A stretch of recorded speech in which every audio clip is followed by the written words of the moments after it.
ক্লান্ত হাত খুঁটে চলেছে খেজুর, আর অক্লান্ত চোখের তৃষ্ণা কিছুতেই মিটছে না। ঝমঝম ঝপঝপ শব্দে কিছুক্ষণ আগেই আমি লকা দিয়ে খেজুরগুলো পেড়েছি এবং আমার পরিধান করা কাপড়ের ভিতরে তাদেরকে আশ্রয় দিয়েছি, না হলে এগুলো নষ্ট হবে। মাটির উপরে থাকলে পোকার খাদ্য হিসেবে এগুলো গ্রহণযোগ্য হয়ে যাবে।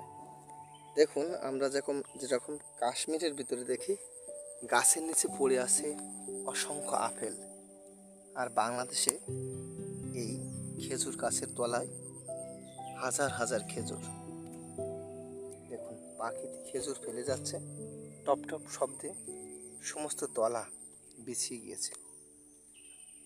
এই অক্লান্ত হাত দিয়ে আমি সবসময় খুঁটেই চলেছি খেজুর আর খেজুর, হাজার হাজার খেজুর। খেজুর সিজনাল একটা ফল।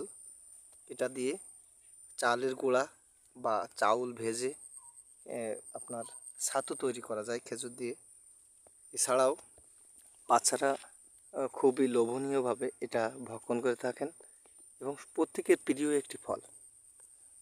এটা সৌদি আরব, জর্ডান, মালয়েশিয়া, মিশর, কায়রো এখানকার খেজুর থেকে একদম ভিন্ন। এটার যে স্বাদ আপনি কিছুতেই ভুলতে পারবেন না।